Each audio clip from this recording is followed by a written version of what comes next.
Hello दोस्तों, आज हम अपने एलिमिनेशन रिएक्शन का 7th लेक्चर डिस्कस करने जा रहे हैं। तो भाइयों, हम एलिमिनेशन रिएक्शन की सीरीज को आगे बढ़ा रहे हैं। लगभग चार रिएक्शन हमने 4 सीरीज खत्म कर दी है एलिमिनेशन रिएक्शन की। 4 वीडियोस लेक्चर तैयार हो गए, आखिरी एलिमिनेशन। और आज हम एलिमिनेशन रिएक्शन का एंड पढ़ रहे हैं, जिसमें हम कवर अप करेंगे even elimination reaction. Even elimination reaction जिसकी फुल फॉर्म है एलिमिनेशन रिएक्शन यूनिमॉलिक्यूलर। तो आज के लेक्चर में इस एलिमिनेशन रिएक्शन को खत्म करेंगे। एलिमिनेशन रिएक्शन यूनिमॉलिक्यूलर बात करेंगे, क्यों इसका नाम यूनिमॉलिक्यूलर पड़ा, इसमें होता क्या है। जैसे हमने E1CB एलिमिनेशन पढ़ी है, पिछले लेक्चर में हमने कवर अप किया है E1CB एलिमिनेशन। तो 2 स्टेप रिएक्शन होती थी, तो यहाँ पे भी है 2 स्टेप रिएक्शन होती है। वहां पे कार्बोएनाइन की फॉर्मेशन होती थी E1CB एलिमिनेशन में, पर यहाँ पर क्या होती थी भाइयों, कार्बोकैटायन की फॉर्मेशन होती थी। वहां पे कार्बोएनाइन की स्टेबिलिटी पे डिपेंड करता था। तो और हम E1CB की पहचान कैसे करते थे, कोई ना कोई अनाइन स्टेबलाइजिंग ग्रुप प्रेजेंट होते थे। पर यहाँ पर कार्बोकैटायन फॉर्म हो रहे, तो कार्बोकैटायन की स्टेबिलिटी पे ध्यान पड़ना पड़ेगा। और कैसे होगी स्टेबिलिटी, वो सारी चीज देखेंगे। और इसमें क्या होगा ना, रीअरेंजमेंट भी पॉसिबल होगी, क्योंकि कार्बोकैटायन है। अब आ जाते हैं कैसे कार्बोकैटायन, क्या बोल रहा हूं, वो चीज को कवर अप करते हैं। देखो यहां पर जैसे हमारे पास इवन एलिमिनेशन पढ़ रहे हैं, तो हमारे पास जैसे ये है RCH X मॉलिक्यूल और ये CH3 ग्रुप। ठीक है भैया, तो यहां होने क्या वाला है, CH3 ग्रुप को मैं एक CH2 लेके और यहां H ग्रुप लगा दे रहा हूं। तो स्टेप फर्स्ट है, स्टेप फर्स्ट में क्या होता है, X अपने इलेक्ट्रॉन लेके चला जाता है। उसमें क्या होता था, E1C में इलेक्ट्रॉन दे के चला जाता था। ठीक है, X अपने इलेक्ट्रॉन लेके चला जाएगा, तो होने क्या वाला है, CH2H। ये अपने इलेक्ट्रॉन ऐसे ही नहीं दे के चला जाता। यहां पर किसकी वजह से होता है, यहां पे वीक बेस लेते हैं। क्या लेते हैं हम, वीक बेस ले लेते हैं। कौन कौन से वीक बेस होते हैं यहां पर, जैसे CH3O, ये हमारे वीक बेस हैं। CH2O और CHO- CH3OH इससे आए हैं। ठीक है, और C2H5O- OH इस तरीके से मिथेनॉल, मिथॉक्साइड, ठीक है, ये सारे हमारे बेस हैं। क्लियर है, यहाँ पे हम वीक बेस की रिक्वायरमेंट लेते हैं। और इन वीक बेस की वजह से क्या होता है, X अपने इलेक्ट्रॉन लेके चला जाता है। तो यहाँ पर क्या होगा भाइयों, कार्बोकैटायन की फॉर्मेशन होगी, और यही हमारी क्या होती है भाइयों, स्लो स्टेप होती है। और यही हमारी रेट डिटरमाइनिंग स्टेप होती है। तो भाइयों यहीं पे हमारी मतलब ये जो कार्बोकैटायन की फॉर्मेशन ही हमारी रेट डिटरमाइनिंग स्टेप है। कार्बोकैटायन की फॉर्मेशन ही हमारी रेट डिटरमाइनिंग स्टेप है। तो सेकंड स्टेप में क्या होता है, अल्फा बीटा एलिमिनेशन पढ़ रहे हैं, तो बीटा पोजीशन नहीं होती है, तो हाइड्रोजन अपने इलेक्ट्रॉन दे के चला जाता है। तो यहाँ पर जो कंडीशन तैयार होंगी, अल्कीन जैसे अल्कीन फॉर्म हो जाएगी हमारी, RCH डबल बॉन्ड CH2। तो ये थी हमारी mechanism of even elimination reaction. क्या करना है, फर्स्ट स्टेप में X अपने इलेक्ट्रॉन लेकर चला जाएगा, कोई भी लिविंग ग्रुप होगा। कौन कौन से, बहुत सारे हमने लिविंग ग्रुप पढ़े हैं एलिमिनेशन रिएक्शन में। सबसे पहली वीडियो में यही तो बताया था आपको, कौन कौन से लिविंग ग्रुप होंगे। वीक बेस, स्ट्रॉन्ग बेस बताए थे वहां पर। ठीक है, तो यहाँ पे वीक बेस की रिक्वायरमेंट होती है। और वीक बेस कैसे होते हैं, यहाँ पर जो यूज करते हैं हम, वो यूज करते हैं पोलर प्रोटिक सॉल्वेंट। ठीक है भाइयों, पोलर प्रोटिक सॉल्वेंट का बताएंगे क्यों इसका यूज क्या है। अभी सारी बातें, मेन पॉइंट्स डिस्कस करते हैं। ठीक है, तो X अपने इलेक्ट्रॉन लेके जाएगा, तो पोस्ट कार्बोकैटायन फॉर्म होगी। तो कार्बोकैटायन होंगे, तो फर्स्ट स्टेप में कार्बोकैटायन, और यही हमारी रेट डिटरमाइनिंग स्टेप होती है। H अपने इलेक्ट्रॉन लेके जाएगा, और यहाँ पे क्या फॉर्म हो जाएगी हमारी, अल्कीन फॉर्म हो जाएगी। तो आ जाते हैं। और एक चीज और, अगर यहाँ पे अल्कीन फॉर्म हुई है, अगर यहाँ पर हमें वीक बेस दे रखा है, जैसा कि हमने बोला ये वीक बेस दे रखा है। अगर हमारे पास वीक बेस दे रखा है, किसके प्रेजेंस में, ध्यान देना, वीक बेस दे रखा है हाई टेम्परेचर पे। किस टेम्परेचर पे, हाई टेम्परेचर पे। वीक बेस हाई टेम्परेचर पे दे रखा है, तो हमारी क्या फॉर्म होंगी, इवन प्रोडक्ट फॉर्म होगा। अगर हमें वीक बेस दे रखा है, यहां पे दिखा रहा हूं, अगर हमें वीक बेस दे रखा है लो टेम्परेचर पे, weak base at low temperature. अब बताएंगे कितना टेम्परेचर, ये ग्रेटर देन 50 और ये लेस देन 20 डिग्री। ठीक है भाइयों, ये इतना टेम्परेचर दे रखा है, तो यहाँ पर SN1 रिएक्शन हो जाती है।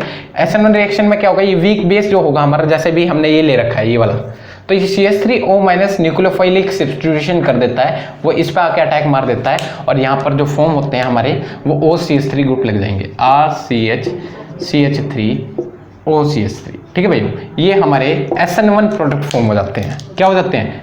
SN1 product. अगर आपको वीक बेस दे रखा है हाई टेम्परेचर पे तो E1 प्रोडक्ट बनेंगे, और वीक बेस दे रखा है लो टेम्परेचर पे SN1 प्रोडक्ट। तो इसका मतलब पता चल गया आपको, E1 and SN1 occur side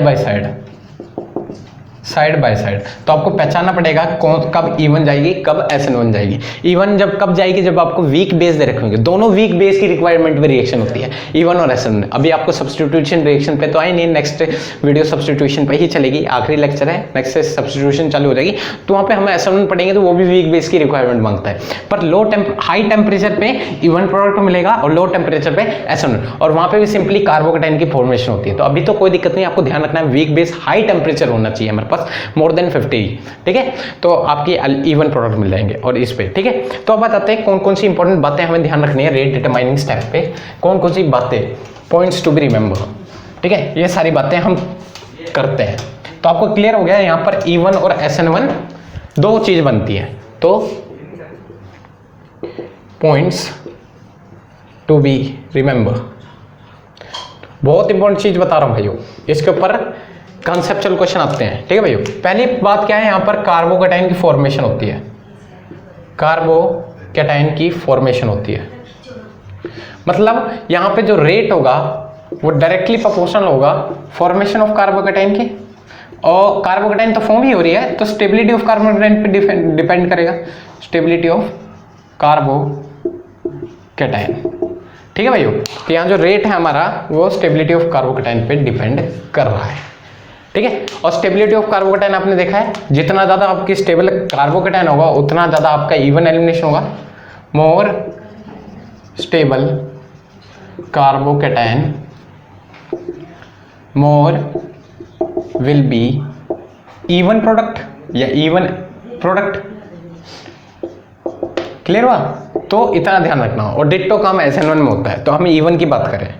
second जो बात करने वाले हैं जो हमारा कार्बोकेटाइन है उसके पास दो केसेस आ जाते हैं, आते नहीं आते, अभी हमने देखा। पहला क्या है, आपको पास होंगे वीक बेस हाई टेम्परेचर पे, और यहां पे आपके वीक बेस होंगे लो टेम्परेचर पे।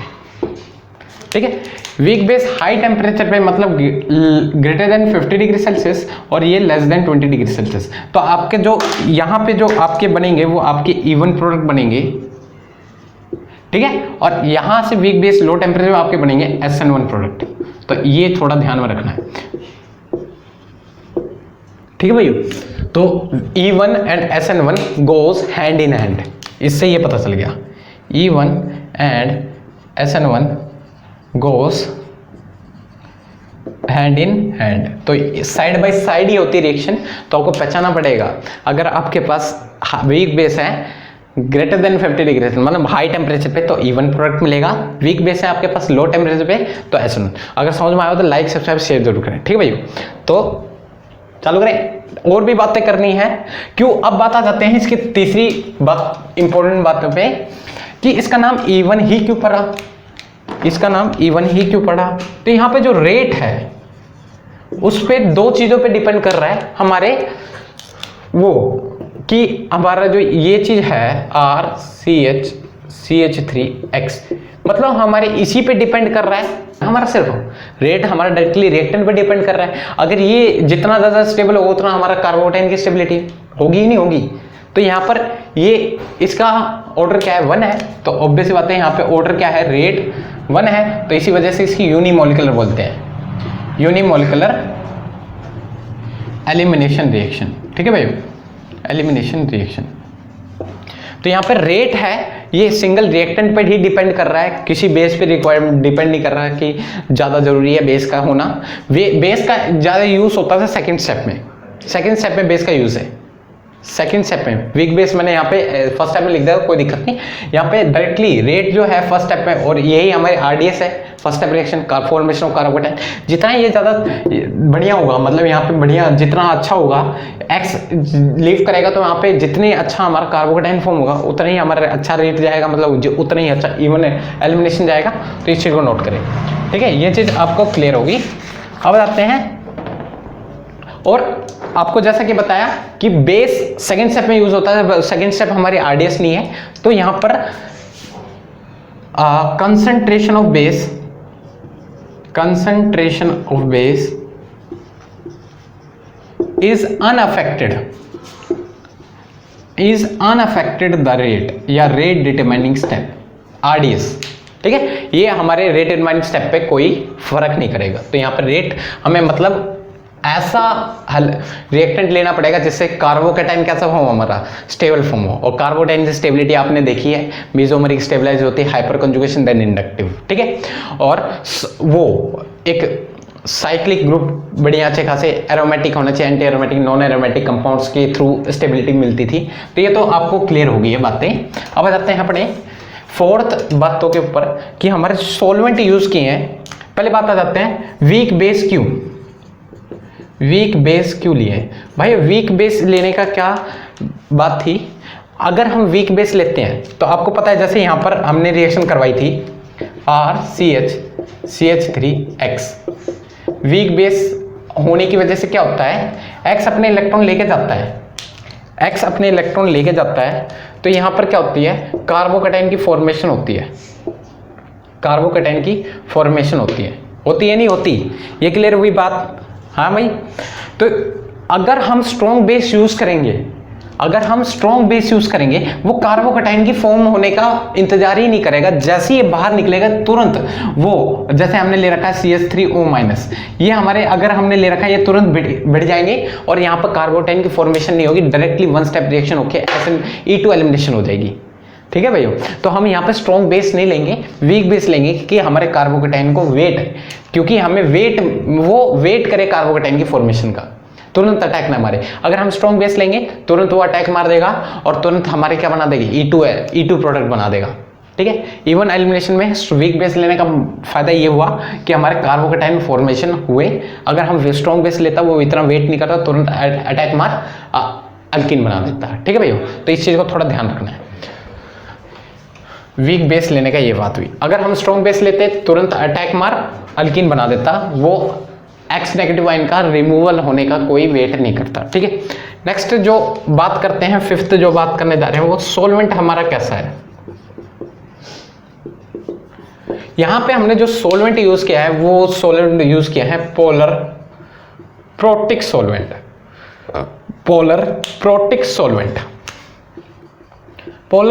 सॉल्वेंट में क्या होता है, एबिलिटी होती है H बॉन्डिंग की, ability in H bonding, clear भाई, H बॉन्डिंग की एबिलिटी हो। और ऑब्वियस सी बात है यहाँ पर पोलर होने की वजह से जो ये CH3 और ये X मॉलिक्यूल था, इसकी वजह से ये जो इन दोनों को बॉन्ड का ब्रेकिंग करने के लिए ये डाइइलेक्ट्रिक प्रॉपर्टी की वजह से, पोलर होने की वजह से इन बॉन्ड को ब्रेक करने में हेल्प हुआ, ठीक है। ड्यू टू डाइइलेक्ट्रिक ब्रेक ये बॉन्ड टूटने में ऐसा करता है, ठीक है भाइयों, आसानी होती है इस बॉन्ड पोलर होने की वजह से, ठीक है, इसलिए पोलर लिया है हमने, ठीक है। ब्रेक ड्यू टू डाइइलेक्ट्रिक, ये बात क्लियर हुई। और प्रोटिक सॉल्वेंट होने की वजह से क्या फायदा हुआ, ये जो X नेगेटिव आयन निकला है, ये जो X नेगेटिव आयन अपने इलेक्ट्रॉन लेके निकला है, वो कार्बोकेटाइन फॉर्म हुआ है, वो क्या पता वो X नेगेटिव वापस उस पॉजिटिव चार्ज पर अटैक मार दे, हो सकता है, नहीं हो सकता। तो इसी वजह से यहां पर हमने प्रोटिक सॉल्वेंट यूज किए हैं, जैसे वाटर, वो क्या करते हैं, इस जैसे वो वापस अटैक ना मार दे ये हमारा बेस, तो ये क्या करते हैं, ये इस X नेगेटिव आयन को अपने अंदर सोलवेट कर लेते हैं। क्या कर लेते हैं, सोलवेट कर लेते हैं। इट सोलवेट द एनायन, कि वो वापस अटैक ना मारे, कि हमारे हाइड्रोजन निकल के हमारे अल्कीन फॉर्म हो जाए। ये वापस अटैक तो मार सकता है, देखो भाई वो ध्यान दो, CH3X, तो ये निकलता था तो हमारे क्या होते थे, CH3CH CH3 और यहाँ पे पॉजिटिव चार्ज जनरेट होते थे, ये वापस X नेगेटिव आके इस पे अटैक मार के वापस यही प्रोडक्ट बना सकता है, नहीं बना सकता।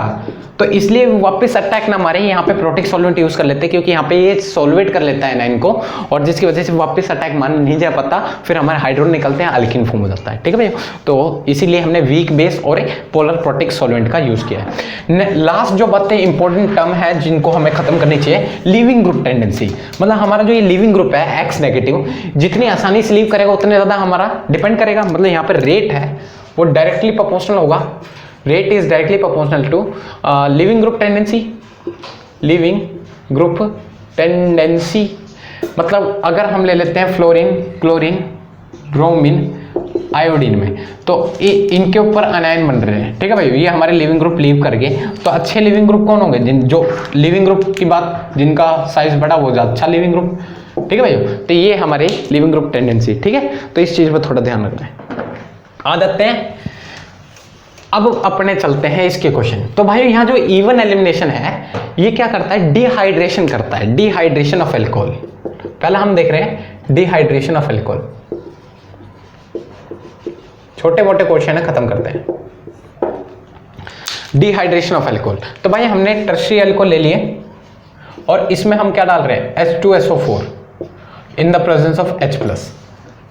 ठीक है, H2SO4 ये टूटता है H positive HSO4 negative, yes या नो। तो हमने ये H+ उठाए हैं, ये वाले जो H+, वो ऑक्सीजन के लोन पेयर देके चले गए। सिंपली रिएक्शन करवानी है, कोई दिक्कत नहीं। यहाँ पे X जो X ग्रुप थे ना, ये हमारा X ग्रुप ये वाले हैं OH, यहाँ पे ये लिविंग ग्रुप है। कैसे, वो देखो यहाँ पर OH और एक H और आ गए, यहाँ पॉजिटिव चार्ज आ गए, वाटर का पॉजिटिव चार्ज हाईली अनस्टेबल, तो ये अपने इलेक्ट्रॉन लेके निकल गया। तो फर्स्ट स्टेप में है, ये अब रिएक्शन दिखा रहा है, अब ये अपने इलेक्ट्रॉन लेके जा रहा है, तो लेके जाएगा तो यहाँ पर हमारे कार्बोकेटाइन फॉर्म होंगे, जैसे ना, और अल्फा बीटा एलिमिनेशन बढ़ रहे हैं, तो ये हमारी अल्फा पोजीशन, और इनमें से कोई भी हमारी बीटा पोजीशन मान लो, तो यहाँ पे हाइड्रोजन होंगे, वो अपने इलेक्ट्रॉन देके चल जाएंगे, तो हमारे क्या होंगे यहाँ पर इस तरीके से अल्कीन तैयार हो जाएंगे भाइयों। क्लियर होगा। एक क्वेश्चन करते हैं, जैसे हमारे पास है, इसको थोड़ा बड़े में करेंगे क्योंकि ये थोड़ा अलग क्वेश्चन है, यहाँ पर रीअरेंजमेंट पॉसिबल होगी। देखो भाइयों, कार्बोकेटाइन फॉर्म है तो यहाँ रीअरेंजमेंट भी पॉसिबल होगी। कैसे, और रीअरेंजमेंट कार्बोकेटाइन हमने पढ़े हैं, hydride shift, methyl shift, phenyl shift, यहाँ पे सारी चीजें सीखनी पड़ेगी। Ring expansion, double ring expansion सब आ जाती है। ठीक है भाइयों, जैसे हमारे पास क्वेश्चन है इस तरीके से, यहाँ पे अल्कोहल डाल के दे रखा है और आपको दे रखा है H2SO4, क्या चीज, H2SO4। और इस टाइप के क्वेश्चन हमने कार्बोकेट इंटरमीडिएट में पढ़ लिए थे, इसलिए थोड़ा कम पढ़ेंगे यहाँ पर। यहाँ पे सारे इंटरमीडिएट में हमने इस रिएक्शन मैकेनिज्म को पूरा फॉलो किया था, पर रिएक्शन मैकेनिज्म की टर्म में हम यहाँ पर थोड़ा बहुत आइडिया दे रहा हूँ आपको। ये सारे क्वेश्चन हमने इंटरमीडिएट में कवर अप कर लिए थे कार्बोकेटाइन की रिएक्शन में। OH और H, इसमें पॉजिटिव चार्ज, ये इलेक्ट्रॉन लेके चला गया, तो हमारे पास इस तरीके से कंडीशन तैयार हुई। तो पॉजिटिव चार्ज कहाँ आया, यहाँ। अब यहाँ पे भाई और रिंग एक्सपेंशन होगी, ये क्या है 2 डिग्री, यहाँ जाए तो 3 डिग्री कार्बोकेटाइन होगा, तो यहाँ पे रिंग एक्सपेंशन हो जाती है 1 2 3 4 5 6, तो ये 6 मेंबर्ड रिंग बन जाती है। देखो 6 मेंबर्ड रिंग बन जाती है, और यहाँ हमारा मिथाइल ग्रुप लग रहा है। तो 1 पे हमारा देखो यहाँ 2 और 6 का बॉन्ड टूटता है, 1 और 6 के बॉन्ड बनता है, तो 1 2 3 4 5 6, क्लियर हुआ। और पॉजिटिव चार्ज कहाँ आएगा, 2 वाले पे। अब क्या होने वाला है, यहाँ पे देखो ये 2 डिग्री कार्बोकेटाइन है, ये क्या है 2 डिग्री, ये सोचता है काश मैं यहाँ आ जाऊँ, तो यहाँ से हाइड्रोजन आता है, वो 1,2 H- शिफ्ट कर लेता है, 1,2 H- शिफ्ट। ये सारी बातें हमने सीख ली है, hydride shift, methyl shift, phenyl shift, rearrangement हमने सब सीख लिया है कार्बोकेटाइन के अंदर। अगर किसी को रीअरेंजमेंट दिक्कत आ रही होगी, सब सीखना है। ठीक है भाई, वहाँ पर जाके पहली दूसरी वीडियो में हमने रीअरेंजमेंट का कंसेप्ट चालू कर दिया है। ठीक है, रीअरेंजमेंट कार्बोकेटाइन सर्च माना आपके पास आ जाएंगे। ठीक है, ये इधर आ जाएगा हाइड्रोजन और यहाँ पॉजिटिव चार्ज आ जाएगा। अब ये कार्बन 3 डिग्री है, मोस्ट स्टेबल है, तो ऑब्वियस से बात है, अब चाहे यहाँ से हाइड्रोजन हटाओ चाहे यहाँ से हाइड्रोजन हटाओ, एक ही बात पड़ेगी, आपकी जो अल्किन तैयार होगी वो इस तरीके से अल्किन तैयार हो जाएगी।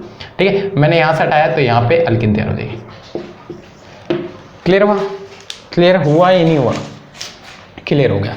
एक डबल रिंग का एक्सपेंशन का क्वेश्चन ले लेते हैं, आपको डबल रिंग एक्सपेंशन भी दिखा लेते हैं। तो इसके क्वेश्चन बहुत सारे कर चुके हैं, तो कोई दिक्कत नहीं आएगी आपको इसमें, हम पहले ही निपटा चुके हैं रिंग वहाँ पर। बस आपको एक आइडिया के थ्रू मैं यहाँ पर दिखा दे रहा हूँ। ये देखो इस तरीके से क्वेश्चन दे देगा, या आपको यहाँ पर ले लो, मैं डायरेक्टली OH, तो क्या लेना पड़ेगा, H2SO4 लेना पड़ेगा, और H प्लस क्या करेगा, इसके ऑक्सीजन के लोन पेयर पे अटैक मार देगा, तो यहाँ पे वाटर लिविंग ग्रुप की तरह एक्ट कर जाएंगे, OH इसमें पॉजिटिव चार्ज, ये ऑक्सीजन अपने इलेक्ट्रॉन लेके चला जाएगा, इस पर पॉजिटिव चार्ज। फिर क्या होने वाला है भाइयों, इसमें पॉजिटिव चार्ज लेने के बाद थे 1 2 3 4 5 रिंग एक्सपेंशन डन हो जाती है, और ये छठा, ठीक है भाई। फिर क्या होती है, 6 मेंबर रिंग बन जाती है, और यहाँ हमारी इस तरीके से कंडीशन तैयार हो जाएगी। और पॉजिटिव चार्ज कहाँ जाएगा, यहाँ जाएगा। नंबरिंग करके देखें, ये हमारी 1 2 3 4 5 6, देखो फर्स्ट और फिफ्थ का बॉन्ड टूटा, फर्स्ट और फिफ्थ कार्बन का बॉन्ड टूटा, और किससे फॉर्म हुआ, फिफ्थ और सिक्स्थ कार्बन का बॉन्ड बना। क्लियर हुआ। और भी आसानी से दिखाता हूं आपको, इस स्टेप को और भी अच्छी तरह दिखाता हूं आपको कि आपको दिक्कत आएगा। देखो फर्स्ट और फिफ्थ का बॉन्ड टूटा, और किससे बना, फर्स्ट और सिक्स्थ से, और ये इस तरीके से कंडीशन पॉजिटिव चार्ज यहाँ है। इसी को हम बढ़िया से 3 से डंडी दिखा के इसको इस तरीके से बना सकते हैं, ठीक है भाइयों। नंबरिंग कर सकते हो आप 1 2 3 4 5 6, इसी को ऐसा क्रिएट कर सकते हो। तो मैंने एक बार आपको तसल्ली के लिए थोड़ा सा दिखा दिया। अब क्या होने वाला है, फिर दोबारा रिंग एक्सपेंशन हो सकती है 1 2 3 4 5, ठीक है। और ये हम मान लेते हैं, यहाँ से ये रिंग एक्सपेंड कर जाएगी, ये 6th कार्बन मान लेते हैं। अभी ये नंबरिंग हटा दी मैंने, ठीक है। 1 2 3 4, 1 मिनट जो, हाँ ठीक है, कोई दिक्कत नहीं है। तो आ जाते हैं अपने, तो ये कुछ इस तरीके से रिंग बन जाएगी हमारे पास, और यहाँ पॉजिटिव चार्ज आ जाएगी, यहाँ पॉजिटिव चार्ज, यहाँ पे हाइड्रोजन होंगे अपने इलेक्ट्रॉन देके चले जाएंगे, और हमारे पास जो तैयार होके हमारा प्रोडक्ट बनेगा इस तरीके से एल्कीन मिल जाएगी। तो आप क्वेश्चन करना, इसके रिगार्डिंग सभी क्वेश्चन हो जाएंगे। और आपके लिए एक होमवर्क है, आपको इस तरीके से क्वेश्चन करना है, ठीक है भाइयों। एक 4 मेंबर्ड रिंग है, और इधर आपको एल्कोहल ला के दे रखे हैं, तो आप करना, और H2SO4 की प्रेजेंस में दे रखा है, ठीक है, H प्लस। तो आप करवा के देखना, इवन एलिमिनेशन हो जाएगी। इवन एलिमिनेशन में बस इतना ध्यान रखना, 2 स्टेप की रिएक्शन से पहले X नेगेटिव अपने इलेक्ट्रॉन लेके चला जाता है, तो कार्बोटाइन की फॉर्मेशन होती है। तो कार्बोटाइन की फॉर्मेशन होगी तो वहाँ पे कार्बोटाइन की स्टेबिलिटी पे ध्यान देने पड़ेगी, ठीक है। सेकंड स्टेप में अपना बेस कमाल दिखा देता है। तो ये सारी इंपॉर्टेंट बातें हमने कवर अप कर लिए, तो एलिमिनेशन रिएक्शन पूरा अच्छी तरह खत्म हो गया। नेक्स्ट लेक्चर से हम न्यूक्लियोफिलिक सब्स्टिट्यूशन रिएक्शन चालू कर देंगे, और उसमें भी अपने nucleophilic substitution in depth cover up करेंगे, ठीक है भाइयों।